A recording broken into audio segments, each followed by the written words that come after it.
Helion Reach Academy hung in orbit like a bright ring of metal and glass above the quiet blue planet below. Every year, young cadets from many worlds came here to learn engineering, science, and teamwork. They came dreaming of glory of one day joining the great exploration fleets. But dreams often looked cleaner from far away.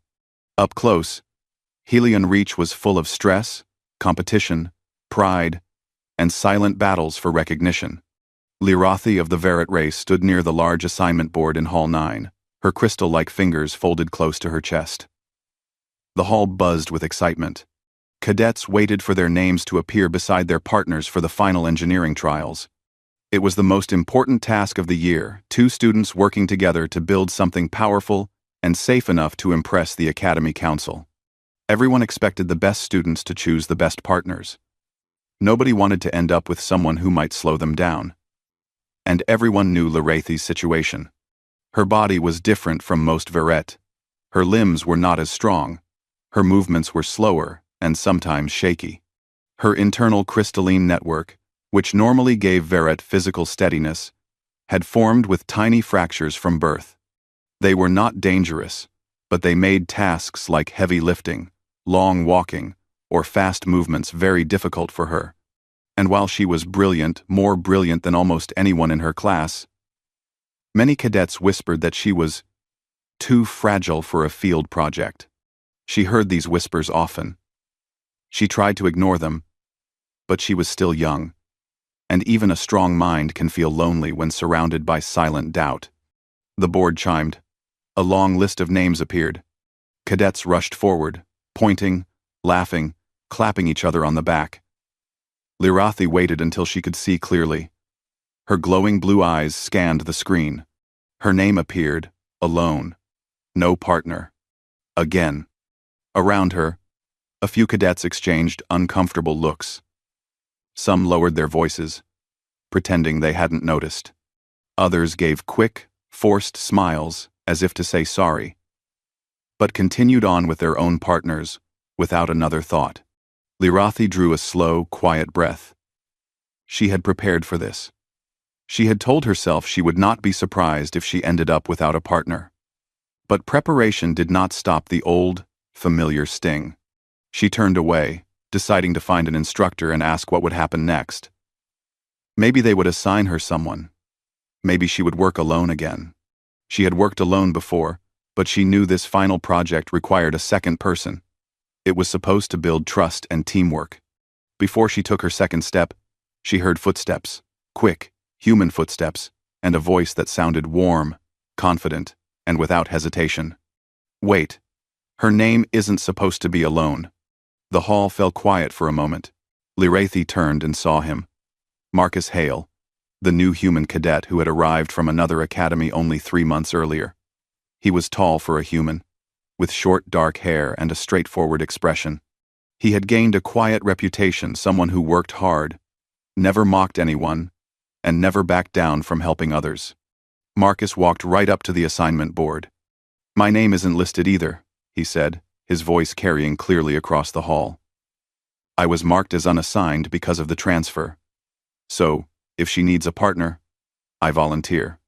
A few cadets exchanged surprised whispers. "He wants to work with her?" Someone murmured. "Maybe he doesn't know. Humans don't see the obvious sometimes." But Marcus wasn't listening to them. He wasn't even looking at them.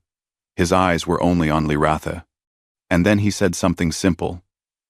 Something that made the room go silent in a completely different way. "I'll stand with you." Lirathi stared at him. She felt something strange rise inside her chest, a mixture of hope and confusion. She had expected pity from others, not sincerity. She searched his face for any sign of discomfort or hidden motive. She found none. "But you do not know me," she said softly. "I know enough," Marcus replied. "You're smart, hard-working, and I'm not afraid of making adjustments if we need them. Every team works differently." His tone was calm, as if the decision was already final. Instructor Relin, who had overheard, stepped forward. He looked at Marcus, then at Lirathi. and sighed not in annoyance, but in an almost surprised relief. "If both cadets agree," Relin said, "then it is permitted." The instructor touched his tablet. A small chime confirmed the adjustment. Partnership confirmed. Liratha Verret plus Marcus Hale. Marcus smiled. "There. We're a team." Around them, the crowd slowly broke apart. Other cadets returned to their groups. A few looked uneasy. Some looked curious. One or two looked annoyed, though they tried to hide it. But most simply accepted the change and moved on with their own plans. Lirathy lowered her eyes for a moment, trying to understand what she felt. She was grateful. Yes, but also cautious. Many past partners had shown kindness at first, but then lost patience once her physical limitations created delays or complications. They would grow frustrated. They would tell her she was slowing them down. They would leave the work to her mind but not her hands, making her feel like a background tool rather than a partner. So she looked back up at Marcus and asked the question she feared to ask. "Are you sure? You do not know how difficult working with me may be." Marcus shrugged slightly. "Then I'll learn, and we'll figure it out together." There it was, that human stubbornness she had heard rumors about. But in his voice, it didn't sound arrogant. It sounded steady. Honest. Lirathy nodded slowly, crystal-like hair catching the hall light. "Very well. Then I accept." Marcus grinned. "Great. First step, let's actually talk about what project we want to build. Everyone's going for easy stuff. Maybe we should try something big." She blinked. "Big?" "Yeah," Marcus said. "Something like a micro-reactor model, or a portable energy core." Her eyes widened. That had been her secret dream project since the first month of the academy. She had never dared suggest it to anyone. "How did you," she started. "You're always reading reactor design notes," Marcus said simply. "I notice things." Lirathy felt heat rise along her crystalline cheeks, her species version of a blush. "Most would say that is too ambitious," she said. "Then we'll prove them wrong," Marcus replied cheerfully. His confidence almost startled her. Humans were surprisingly bold. They left the hall together, walking side by side. Marcus matched his pace to hers without being asked. He didn't rush. He didn't make her feel slow. He simply adjusted naturally, as if he had been doing it all his life. As they walked through the academy corridors, Lirathy studied him carefully. He wasn't extraordinary in physical skill or in top grades. He wasn't the most popular or the flashiest. But he carried something many cadets lacked, a steady, loyal strength. The kind that didn't need to be loud to be real. Perhaps, she thought, she had been wrong to assume no one would choose her. Perhaps this human saw something she had almost stopped hoping for. Not her limitations, but her potential. When they reached the engineering bay, Marcus tapped the door panel. "Ready?" he asked. Lirathy hesitated one last time. "Marcus, if I slow you down, if the work becomes too much." He held up a hand to stop her gently. "Then, we adjust. We don't quit. Not unless we decide to. As a team." The words were simple, but to Lirathy, they felt like a promise stronger than metal. The door opened. The bright lights of the bay reflected off Liratha's crystal-lined skin as she stepped forward.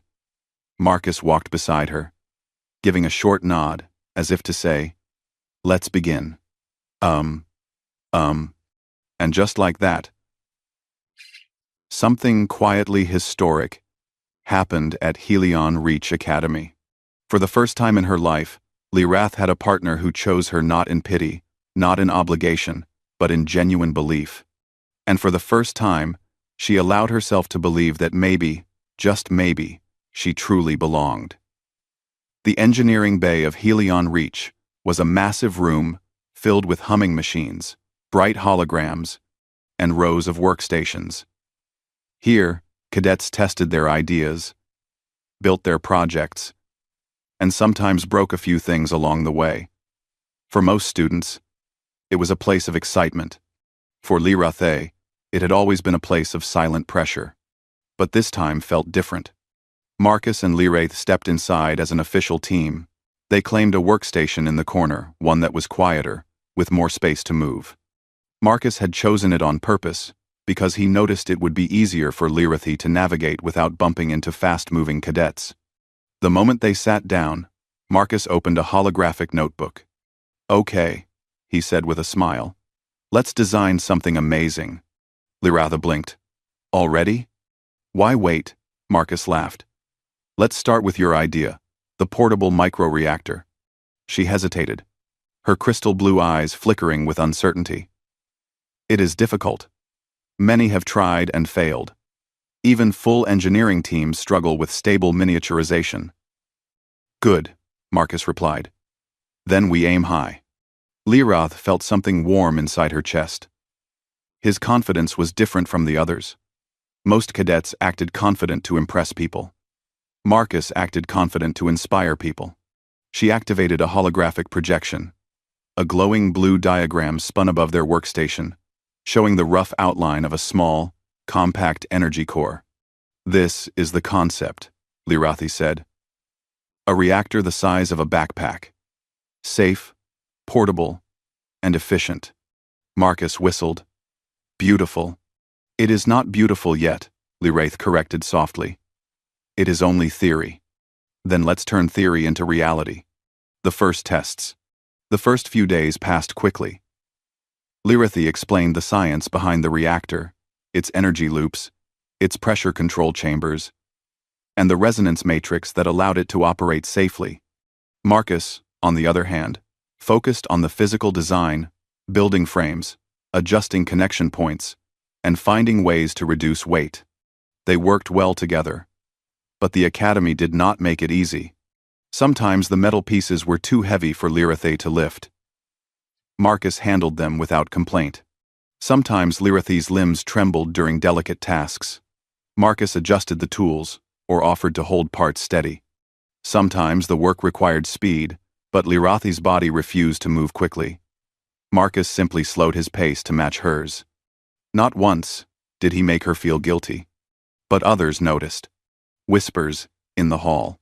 On the 5th day, as Marcus and Lirathe were heading to the cafeteria, they overheard a group of cadets talking loudly. "Look at them," one cadet snorted. "The slow team.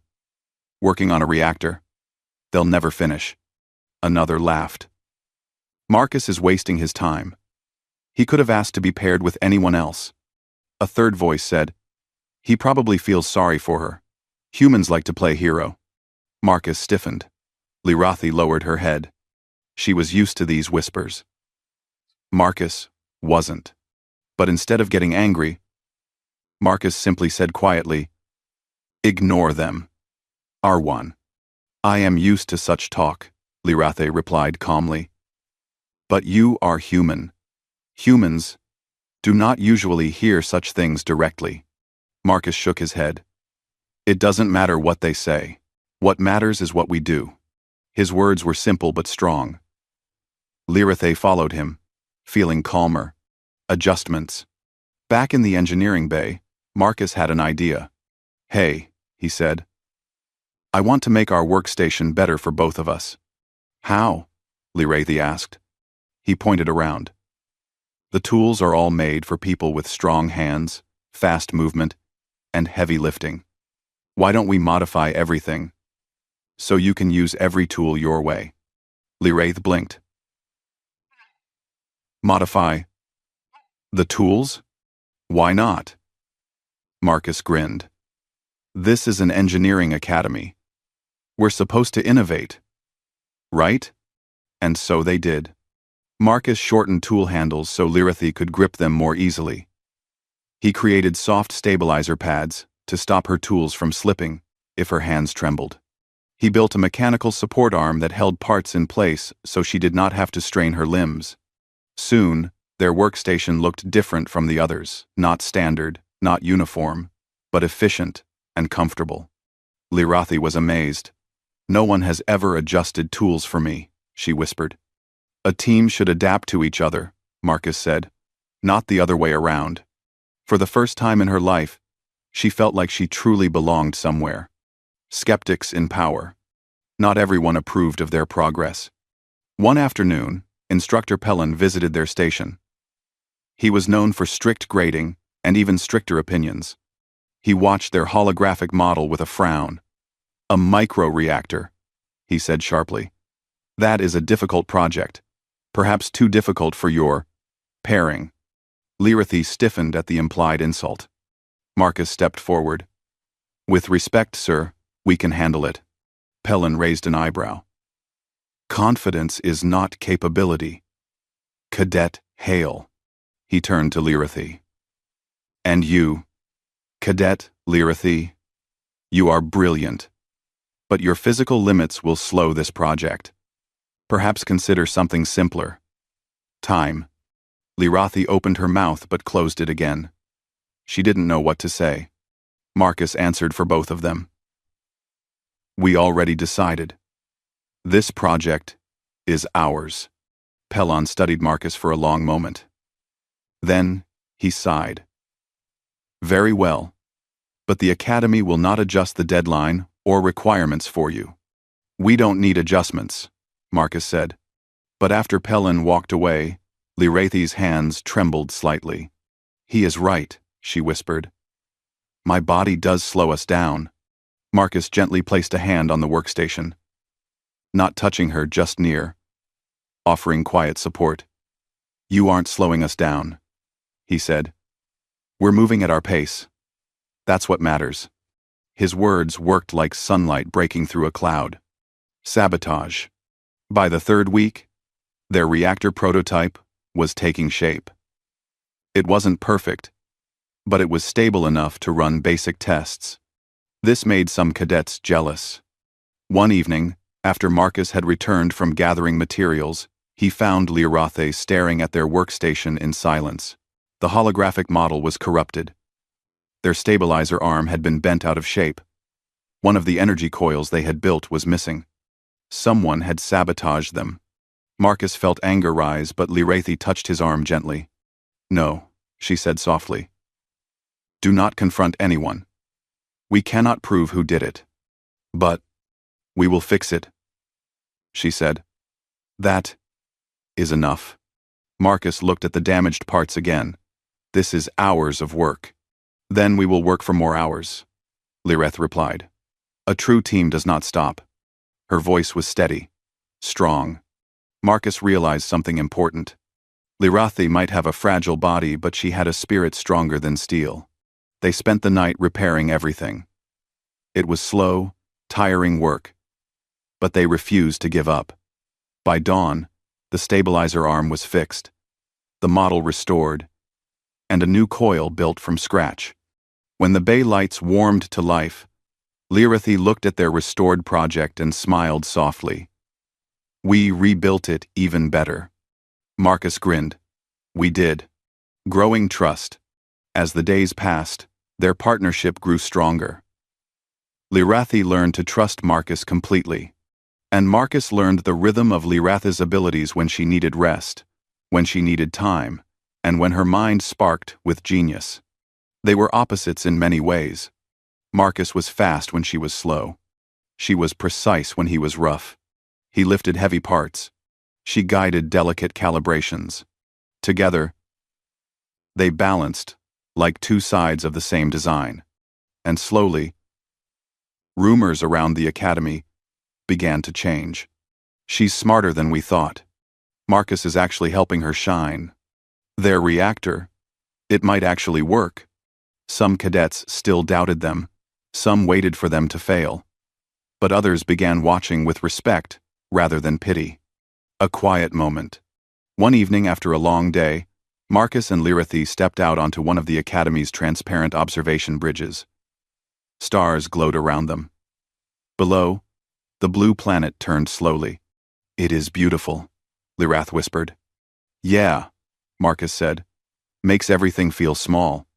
Lyrathy glanced at him. "Marcus, why did you choose to work with me?" "Marcus," he shrugged. "Because you're worth standing with." She looked away, her crystal hair shimmering. "No one has ever said that.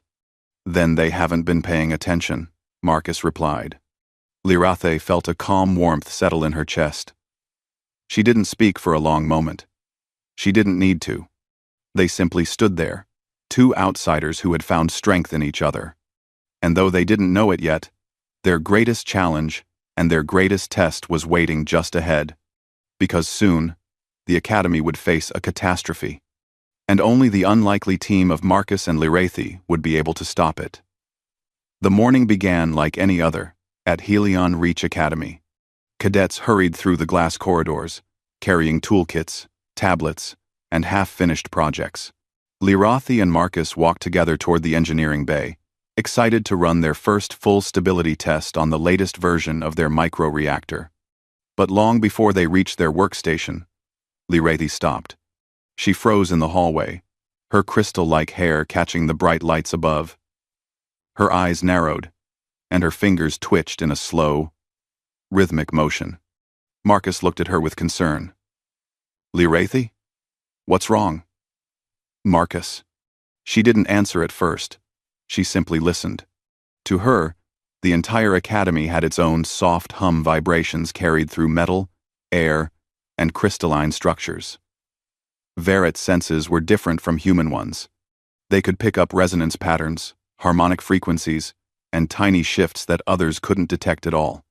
The sound is wrong, Lirathe whispered. Very wrong. Marcus scanned the hallway. Nothing looked unusual. What do you hear? A resonance spike. No, several spikes. Lirathe pressed one glowing hand against the wall. Something in the main reactor ring is out of balance. Marcus's eyebrows lifted. You mean the Academy's fusion training ring? The fusion. The. Yes, she said, her voice tight. On deck 12. Marcus frowned. Deck 12 was where the Academy stored its largest reactor cores and supervised high-level energy simulations. If something went wrong there, it could cause serious damage, not an explosion, but a dangerous shutdown, system collapse, or evacuation. We should tell someone, Marcus said. Lirathe shook her head. There is no time. Her voice trembled, not from fear but urgency. I can hear it. The harmonics are rising fast. Something is overheating. If we wait for the instructors to reach Deck 12, the system may lock down. If the system locks down while the resonance is unstable, Marcus understood. Lockdowns were automatic safety measures, but sometimes they created new risks, trapping pressure or blocking access to controls needed to fix a problem. Then we go, Marcus said. Lirathe met his eyes. You do not have to follow me. He gave her a small, certain smile. I said I would stand with you. That wasn't temporary. For a moment, Lirathe said nothing. She simply breathed in deeply and nodded. Then, follow me, quickly. Racing to Deck 12. They hurried through the wide academy corridors, passing confused cadets and curious instructors. Lirathe moved as fast as her body allowed. Even though she pushed herself harder than normal, she still couldn't match Marcus's speed. Marcus adjusted without comment, slowing just enough to stay by her side. Tell me what you're hearing, Marcus said as they ran. The coolant valves are not opening correctly, Lirathe explained, her breath steady but anxious. The reactor is not in danger of exploding, but the internal temperature is rising too quickly. If we do not release the pressure and redirect the energy flow, the entire deck will go into emergency lockdown. And that's bad? Yes, Lirathe said. Locked controls cannot redirect the energy. The system will freeze in the wrong configuration. Marcus nodded. Got it. So we fix it before that happens. They reached the lift. Marcus quickly tapped the controls. Deck 12. Now. The lift shot upward. Lirathe leaned against the wall, closing her eyes. She listened closely to the vibrations that traveled through the lift's floor. It is accelerating faster, she murmured. How much time do we have? Maybe minutes. Maybe less. Marcus took a deep breath. We'll make it. When the lift doors opened, a loud alarm echoed down the corridor. Marcus looked around. This is worse than I expected. Lyrath grabbed his arm not forcefully, but with urgency. The source is near the coolant regulation chamber. Lead the way. Inside the reactor deck, the door to the coolant chamber slid open, releasing a wave of warm, vibrating air. It wasn't dangerously hot, but the temperature was certainly higher than normal. Panels flickered. Warning lights blinked along the walls. The central control panel showed a rising temperature curve too steep, too fast. Marcus ran to the auxiliary console. I'll check the coolant lines. But before he could touch the screen, Lyrath spoke sharply. No. The resonance is shifting again. If you adjust that valve now, it will worsen the imbalance. Marcus stepped back immediately. Then tell me what to do. Lyrath moved slowly toward the core's chamber. Her limbs trembled not from weakness this time, but from the intense harmonic vibrations echoing through the floor and walls. She placed her hand against a support column. The coolant feed is blocked by a misaligned pressure gate. We must open it manually. Too plain. Manually? Marcus repeated. Where? She pointed to a maintenance hatch near the base of the chamber. Marcus knelt and opened the hatch. A narrow tunnel led to a mechanical control wheel. It wasn't dangerous, but it was small and hard to reach. I can do it, Marcus said, ducking halfway inside. No, Lyrath said firmly. Marcus paused. Why not? The harmonics. I can hear exactly how far to turn, she explained. Too much force will break the gate. Too little will not open it. Marcus blinked. You can hear that? Yes, Lyrath said softly. My senses make me slow for most tasks, but perfect for this one. Marcus moved aside without hesitation. Then go. Lyrath crawled toward the narrow hatch. Her movements were slow and careful, each one measured. Marcus supported her by guiding her feet and steadying her when she wobbled. Inside the tunnel, the harmonic sound grew louder. To Lyrath, it felt like standing inside a giant, trembling instrument. She touched the control wheel with her crystal fingers. Marcus called from behind her. Tell me what's happening. The pressure gate is stuck, Lyrath whispered. I can feel the tension. It is too tight. Can you turn it? I can, but only a little. The resonance pattern shows where the friction is highest. She turned the wheel a fraction. A soft hum changed pitch. That's good, she said. Just a little more. Another turn. The lights overhead flickered. The temperature curve is slowing, Marcus shouted from the console. Lyrath exhaled slowly. Sweat glistened on her forehead as she tightened her grip. One more adjustment. She turned the wheel gently. A low metallic click echoed through the chamber. The resonance inside the walls shifted, no longer sharp and dangerous, but smoother. Calmer. Almost musical. It is open, Lyrath whispered. Marcus looked at the main display. Coolant flow restored. Pressure stabilizing. Lyrath slowly backed out of the tunnel. Marcus helped her stand. Her limbs trembled from effort. You did it, Marcus said softly. No, Lyrath corrected, breathing hard. We did it. But it was not over yet. Just as they began to relax, the emergency lights turned from red to bright orange. A deep voice sounded from the overhead speakers. Warning. Energy routing imbalance detected in auxiliary chamber. Marcus groaned. Seriously? There's more? Lyrath nodded weakly. The imbalance was not fully cancelled. There is a secondary resonance near the energy redirection panel.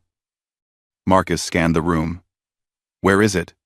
Lyrath pointed to a walkway above them, a narrow bridge hanging over a set of glowing pipes. Marcus hit the stair controls. The stairs extended slowly, clanking open. You stay here, Marcus said. No, Lyrath said quietly. The harmonics, they are too complex. Only I can interpret them. Marcus looked hesitant. The walkway was safe, but high and narrow. Not dangerous, but difficult for someone with Lirathi's physical challenges. "I don't want you getting hurt," Marcus said. Lirathi raised her chin. "I am the only one who can hear the fault clearly." Marcus took a breath. "Okay. But I'm coming with you. They climbed the stairs slowly. Marcus stayed just behind Lirathi, ready to steady her if she slipped. She moved carefully, gripping the railing, focusing on the vibrations under her feet. At the top, she knelt beside the energy redirection panel. "The energy is bouncing between two conduits," she said softly. "We must reroute it." "Tell me what to press," Marcus replied. Lirathi studied the vibrating lights and listened carefully. "Press the third switch, slowly." He did. The lights shifted. "Now hold the second switch until the hum lowers." Marcus held it. The hum softened. "Now together," Lirathi whispered. "Press the first and fourth at the same time." Marcus placed his hand on the first switch. Lirathi reached for the fourth, her hand trembling slightly. Marcus moved closer and steadied her wrist. "Ready?" he asked. She nodded. 3, 2, 1. They pressed the switches. The humming dropped into a smooth, calm tone. The warning lights turned green, and the entire chamber exhaled, as if relieved. A quiet victory. For a moment, neither of them spoke. Lirath leaned against the railing, breathing deeply. Marcus stood beside her, watching the displays stabilize. "We did it," he said at last. Lirathi closed her eyes. "Because you trusted me." Marcus smiled. "Of course I did." When they returned to the main corridor, the alarms had stopped. Instructors and cadets looked around in confusion, trying to understand what had happened. But only 2 people knew. Marcus and Lirathi had prevented a full reactor shutdown and possibly a dangerous system collapse. And though they didn't seek attention, their actions would soon change everything. By the next morning, whispers filled every hallway. Cadets spoke in low, excited voices. Instructors checked the logs again and again, trying to understand how the reactor on Deck 12 had stabilized so suddenly. One name kept appearing in conversations. 2 names, actually. Lirathi Verret, Marcus Hale. Students who once ignored Lirath now stared at her with wide, curious eyes. Some whispered admiration. Others whispered disbelief. A few whispered apologies that they didn't have the courage to say out loud. But Lirathi didn't pay attention to the whispers. She sat quietly in the engineering bay, adjusting the final components of their reactor project. Her movements were slow but steady. Her glowing crystal fingers set each piece with calm precision. After a moment, she sensed someone watching her and looked up. It was Marcus, leaning against the workstation with a small smile. "How are you feeling?" he asked gently. "Tired," she admitted, "but calm." "You should be proud," Marcus said. "You saved the academy yesterday." "We saved it," she corrected. Marcus chuckled. Okay, we saved it." Lirathi looked down again, focusing on a cooling plate. But inside, her thoughts were racing. No one had ever looked at her the way Marcus did, without pity, without doubt, without fear of inconvenience. For the first time, she felt like someone truly saw her whole self, not just her limits. She had always known her mind was strong. But now she knew something else. Her unique senses, her patience, her delicate touch. They were not weaknesses. They were strengths. And Marcus had helped her discover them. The council summons. Before they could return to their work, a soft mechanical chime echoed through the bay. A message appeared on their workstation screen. Cadets Marcus Hale and Lirath Verret. Report to Council Hall immediately. Marcus raised an eyebrow. Council Hall? That's serious. Lirathi nodded. Only high-level matters are discussed there. Guess we're high-level now, Marcus joked, trying to make her smile. And it worked. Lirathi's lips curved softly. They left the engineering bay and walked together to the council hall, a grand circular room lined with tall windows showing the endless stars outside. The council members, representing multiple species, sat at a long, curved table. As the doors opened, the room fell silent. Marcus and Lyrathe stepped forward, unsure of what to expect. Counselor Yellen, an elderly human with silver hair, spoke first. Cadets Hale and Verrett. The incident on Deck 12 was dangerous, but logs show that without your actions, the situation could have escalated far worse. Counselor Dravik of the Torun race added, "You prevented a full system collapse, possibly more." Lyratha felt her heart beat faster. Counselor Navarra, a tall Verrett woman with glowing purple eyes, leaned forward. "Cadet Lyrath, your use of resonance interpretation was remarkable. And Cadet Hale, your assistance and judgment were steady and reliable." Marcus bowed his head slightly. Lyratha mirrored him. Then Counselor Yellen said something neither of them expected. "The Council wishes to officially recognize your partnership and your success." He pressed a panel on the table. A holographic crest appeared above them. The Academy's mark of distinction, normally reserved for outstanding teams and graduates. Lyrathe stared at it in disbelief. Marcus whispered, "Whoa." Counselor Navarra continued, "Your teamwork shows what the Academy strives to promote: trust, adaptability, and respect for all abilities. You turned differences into strengths." Then she smiled. "From this day, you are a model partnership of Helion Reach." Lyrathe felt her breath catch. Her eyes glowed faintly, not from shock, but from something warmer. Marcus placed a hand briefly on her shoulder, steady and proud. "Thank you, counselors," he said. "We'll continue doing our best." Lyrathe nodded, unable to speak for a moment. The Academy reacts. After the ceremony, word spread even faster. Cadets who used to ignore Lyrathe now approached her with hesitation. "Lyrathe, can you explain resonance mapping to me? Can I see your modifications? They're impressive. You two really saved Deck 12? Marcus, Lyrathe, are you presenting your reactor soon?" Lyrathe was shy at first. She wasn't used to so much attention. But Marcus stayed beside her, answering questions, sharing credit, and encouraging her whenever she felt overwhelmed. Soon, admiration replaced doubt. Respect replaced whispers. Still, Marcus never let it change how they worked. "Let's focus on finishing the reactor," he said. "All this attention won't help us if the project isn't ready." Lyrathe smiled. Agreed. Final presentation day. The day of the final engineering trials arrived. The presentation hall was huge, filled with cadets, instructors, and the entire Academy Council. Large screens displayed each team's project. Some teams created drones, others built navigation systems. A few made impressive energy devices.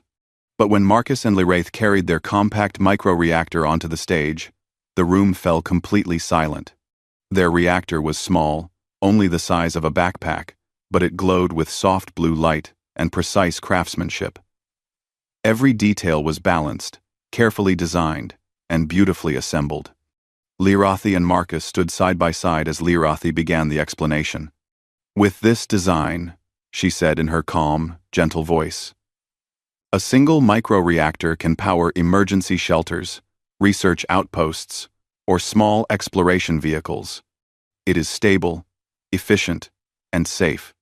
Marcus added, "It uses Lyrathe's resonance mapping to maintain perfect balance between energy loops, even in unstable environments." Marcus. The council members nodded, impressed. Then came the demonstration. Marcus activated the reactor's startup sequence. The lights brightened. Panels hummed. A soft wave of energy filled the hall. Calm, controlled, perfect. The crowd broke into applause. Some cadets looked amazed. Some looked embarrassed for ever doubting them. Others simply admired the teamwork and skill. And when the council announced that Marcus and Lyrathe had earned the highest evaluation score, the hall erupted in cheers. Marcus pumped a fist in the air. Lirathe covered her mouth in shock. "We did it," Marcus laughed. Lirathe nodded slowly. "Yes, we did. A new beginning." Later that evening, after the celebration ended, Marcus and Lirathe stood again on the transparent bridge that looked out toward the stars, just as they had weeks earlier. But everything felt different now. The Academy no longer saw Lirathe as too fragile. They saw her as a brilliant cadet and a hero. And Marcus was no longer just the new human student. He was known for loyalty, courage, and partnership. The stars reflected gently off Lirathe's crystalline skin as she turned to Marcus. "Before you," she said softly, "no one wanted to work with me." Marcus smiled. "Then they missed out." Lirathe laughed, a quiet, beautiful sound. "You gave me strength." "No," Marcus replied. "You always had strength. I just stood with you." She looked at him with gratitude. "Thank you, Marcus." He nodded. "Always." They stood there for a long time, watching the stars. Two cadets. Two outsiders. Two unlikely partners. Yet together, they had become something greater. Not because they were the fastest. Not because they were the strongest. But because they trusted each other and proved that a team is strongest when every member stands with the other. This was the story that would be told across the Academy for years. The story of how a human and a disabled alien girl built not just a reactor, but a bond, a partnership, and a story